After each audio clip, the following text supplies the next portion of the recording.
Good afternoon, sir. Good afternoon. And thank you for the opportunity to interview you on this project. My pleasure. So this project is part of the Without Health We Have Nothing series for the HPHR Review Journal. So we're doing this series to as part of the fellowship. And for me, I want to talk about the intercept of healthcare and unemployment in this particular session with you. So, Sam, how we describe the context of unemployment and lack of job satisfaction among the Nigerian population? Well, I think the word unemployment can be divided into two. Even from your question, then we begin to look at the second aspect of unemployment into the lack of job satisfaction you are referring to, and that is underemployment. You know, we have this unemployment and we have this underemployment. Of course, unemployment refers to people that are eligible, capable, and have the skill to work but couldn't get a job to do. And then underemployment is people that are actually working below the capacity which they have. So which means they for instance, they may be work below what their grade is, what their pay should be, and that most especially normally breed lack of job satisfaction. So they are still working, but they are looking for another job. So because they are not satisfied, not only because of working environment or the conduciveness of the environment, but because they are really working below capacity. So most times you begin to see these the both are happening in Nigeria as at present. So people are not being able to work. At the same time, people that are working, some of the people that are working, some of the percentage of the people that are working are actually underemployed. So which means they don't have the job satisfaction. So you now look at it in totally, if you put the two together, Nigeria is having close to 33% unemployment rates. So which means is something that is very, very worrying in the country, and the population is high, because if you look at the percentage of that to Nigerian population, and then you find out that that particular, if to translate it in number, it's actually running into millions, and that gives you another indication that the number of people that are unemployed in Nigeria are more than the population of some West African countries. So that gives us what the seriousness of the situation in Nigeria. All right, thank you very much. So now, because of the series I'm doing is about health, so let's describe this and as regards to health. What about healthcare workers? How do you describe lack of job satisfaction among the healthcare workers in the country?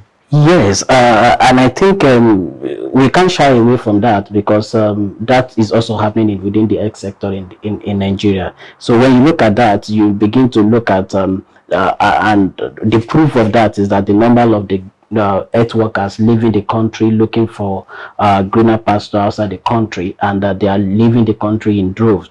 Recently, you know, there are media reports that even the Saudi Arabia government came to Nigeria to begin to recruit doctors, and then you see even consultants, you see people going there to just they move there in droves, and because they wanted to go out there and explore, because that is a pointer to lack of job satisfaction that is really going. Now, of course, statistics shows that in 2014 we have close to like about 656 health workers that left the country. But as of 2018, the thing has, the figure has doubled to 1,000, over 1,500 doctors leaving the country. So that shows a whole lot of lack of job satisfaction. And most of the people leaving are not even the people that are not employed, but the people that are working presently, but they are not.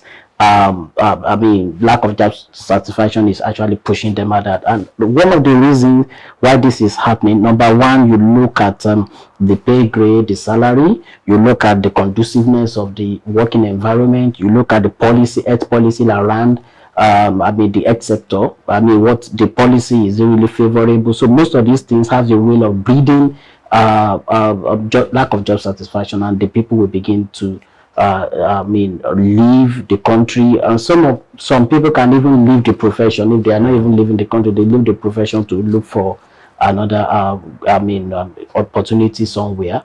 And that is why you see a lot of medical doctors leaving the practice to go into politics. You know, you see them moving into other departments, other sector that they needed to work because they felt that they are not being satisfied doing that job. So, but a lot are really happening. So the lack of government policy, you know, and that most times when you know most of these things, when most of these the X sector people go on strike, so you begin to see these are the reason that is really causing this lack of job satisfaction. Thank you very much. So taking it from where you just mentioned about healthcare workers going outside the country now, looking at the percentage of the healthcare workers we have in the country, the available healthcare facilities, and even the health system support that we have in this country now at the moment. How will you describe this movement out of the country of the healthcare workers? How will you describe how it is affecting healthcare access and universal health coverage for us? Like, yes, people are not satisfied, and there are people that should treat people, but they are going outside. How will you describe the impact? Well, I think I will take it from the economic side of economic view. I look at it from the economic view purely. What it means is that when you have is from the angle of demand and supply. So the demand is the citizen who are demanding, and the demand side is the citizen, and then the supply side are the medical workers, most especially the doctors. Now, we all know that when demand is more than supply, you know, obviously you begin to have scarcity. Now, but this is what it means when you have for instance, you just have 10,000 doctors and then 5,000 of them are left. Now, meanwhile, the demand keep increasing, so people keep giving back, people keep living, and those people that demand is the medical doctors that are going out, and the citizen remains. So the number keep mounting pressure on the available doctors. So what it means is that you will now begin to have few doctors attending to more people. So when you have few doctors attending to more people, you now begin to have there's going to be job fatigue. They cannot give out their best. So when you have somebody, in the medical profession, that is what you call, maybe a doctor is on call, a doctor supposed to, he should be off today and things like that, and then you don't have that. They begin to work around the clock, and of course in Nigeria there is this statistic that shows that World Health Organization said the recommended ratio of a doctor to citizen should be 1 to 600. But when you look at the number of doctors we have now, Nigeria is doing an average of between 1 to 5,000 citizens. So that gives you I think the doctors and the healthcare people are getting to the elastic limit, which is not really good for the country. So many of them are resigning, and the demand is keep increasing. So what we are going to have is that now we are going to have lack of job satisfaction, because most of the things that they need to be entitled to that will rejuvenate them is not there again. So that is one of the implications. So that alone can breed lack of job satisfaction. So when you are supposed to go on leave, you can't go on leave. When you are supposed to rest, you can't rest because the demand is there, and then at the same time you are poorly paid. So that is exactly, you are not going to get the best from these people. Thank you very much. So most of them, with what you're saying, I think I can actually agree with you on that, because most of them, kind of combine jobs just to be able to take care of their families, and that would tell on their work in especially government facilities. So most times people go to private facilities or make use of other facilities that are not maybe they're not like the government facilities. Maybe in a government facility now, primary health care center that is actually a government facility, there should be some things that and be well equipped and then free. And yes, I thought I would get there, but let me just say it. Another implication is that you are going to have an expensive out of pocket, health care, because you have limited people, most especially, and most times when these people go on strike, the citizen have to fall back to the private sector, which at the same time is actually expensive. Like you said, some of the things you're supposed to get free at the primary health care, when they're on strike, you can't get it. So you move into the private, where you pay double, most times 3 times what you should get free, and that is the implication. So don't forget, Nigeria, as Nigeria it is today, we are not a rich country, we are a poor country. So, and when you now have citizens who doesn't have the capacity and the ability to pay for basic health care, then there is problem. So basic health care that should be managed at the primary health care cannot be paid for because they don't even have the money. The poverty level is high. The poverty, at some point, you will agree with me, the statistic released some times ago shows that Nigeria overtook India as a capital, capital of the, world poverty capital of the world. That exactly is something we are talking about. So the poverty level is high, and then, so how will people be able to go to the private to pay for the services when the government own is not really available? And so most of the people that should work there are on strike. They are not well paid, they are not motivated. At the same time, lack of job satisfaction. So they have to leave. Many of them are living into the private hospital. Many of them are leaving the country, those people who have the ability. So that shows the gloominess of that sector. Thank you very much. So I think we've been able to establish the situation now. So what are the current solutions that maybe the various organizations, maybe intergovernmental organizations or international organizations are doing, or even local organizations are doing to support people to be able to access these healthcare, to alleviate these because I don't want us to just talk about the problem alone without making mention of some of these solutions. There are some people that are maybe trying to alleviate from one end to another across the country. And then we have maybe in the southern part, the northern part, what are the problems in the northern part, what are the solutions that have been given to these people to alleviate. For example, now, if we look at maternal health care in the country, Nigeria is having a lot of, when we look at the numbers, we are actually on the negative side when it comes to maternal health care. Lots of people die by giving birth in Nigeria. So is there maybe some solutions that you think are being given by some organizations? Well, I think for me, the first thing I would say is that number one, we need to begin to review our health policy in the country and then begin to see where do we need to focus on more. You see, the ideal of primary health care, primary health center, came from the military, most especially during General Ibrahim Babangida's regime. And what that was even coming up was that, look, every community, which in the political setting they call ward, should have a primary health care center. And that is where we should start from. We should go back to the place and we should make sure that those places are well funded, where we find them in the rural area. Then the health workers should be well motivated to be able to stay there, because most times they don't stay there because of the facility in those rural areas. Everybody wants to move to the urban area, to the city. But now, what will make them to stay there is you motivating them, putting structures in place, putting things in place. If they need to be paid better than their counterpart in the city, they should look into that too.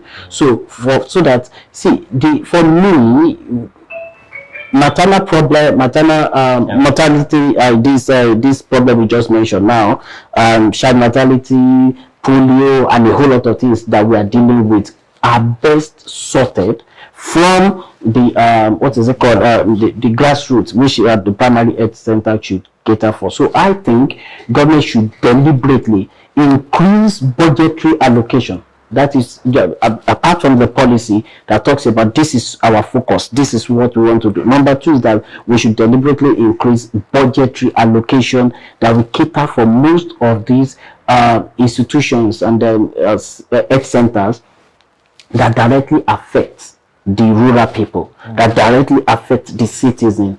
Now we need to begin to, later we can be looking, I'm not saying we should not fund, but we should prioritize that.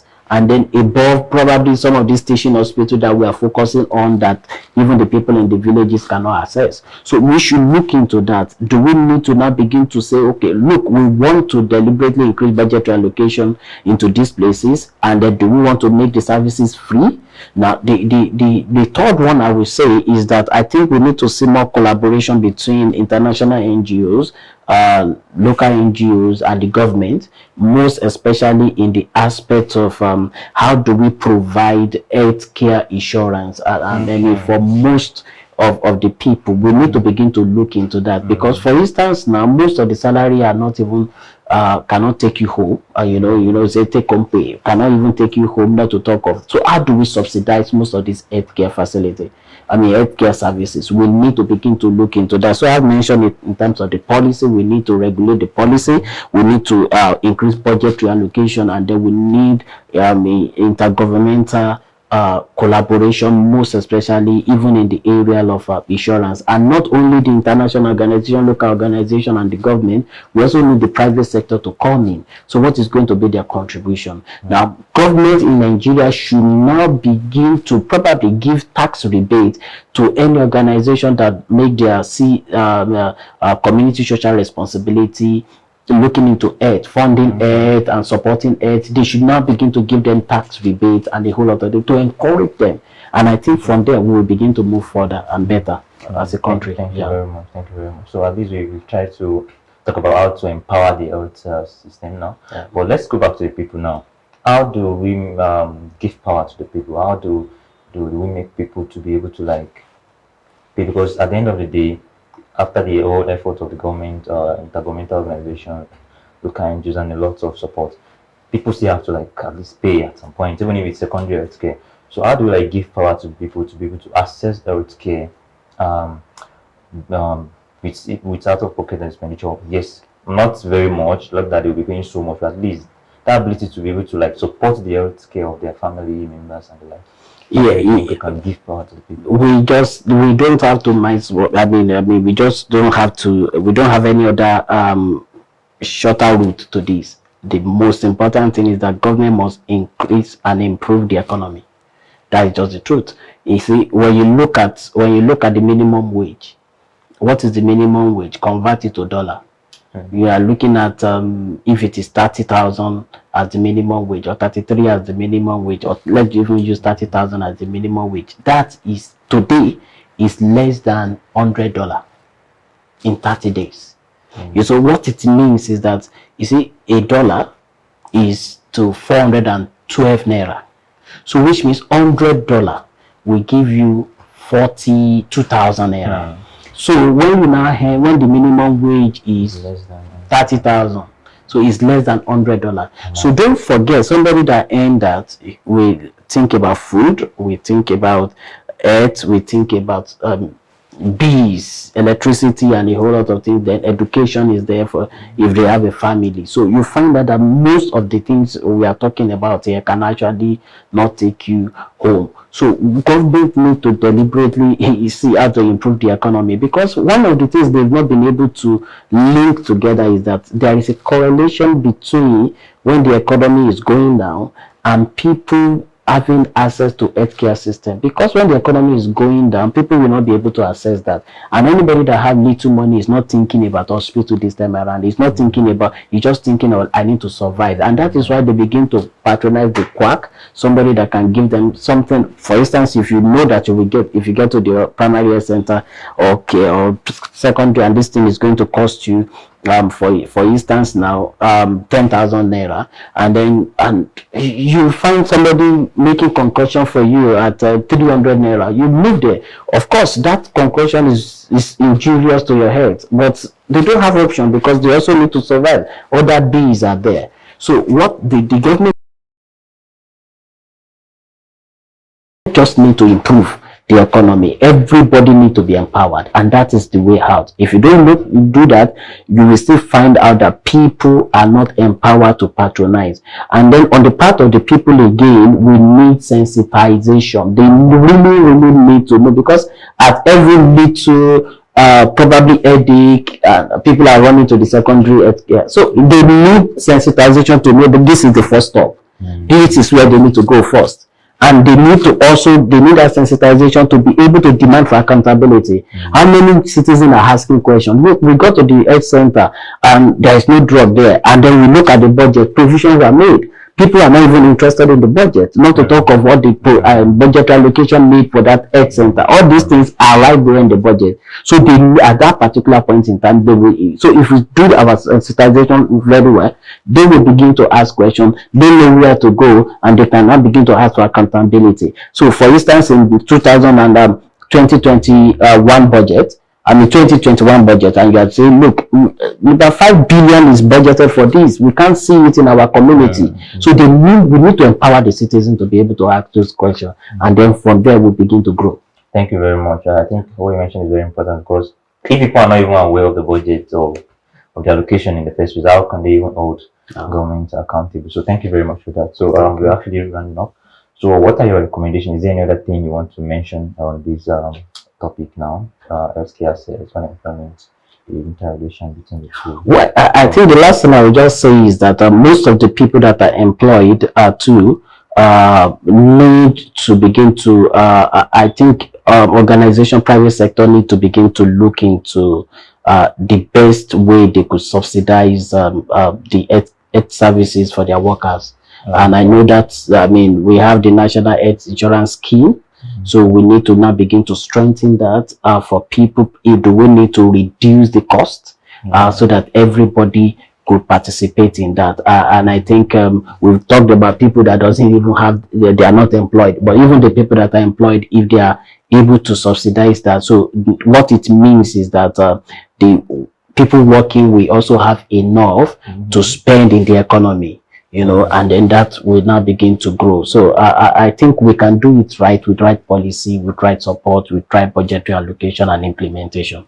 Thank you very much. Yeah. So lastly, I would like to just introduce yourself and then your affiliation. Yeah, my name is Bukola Idowu, the Executive Director of Kimpact Development Initiative. Thank you very much. So thank you very much for watching this video. Don't forget that only a healthy population can contribute to economic development. Thank you. Bye for now.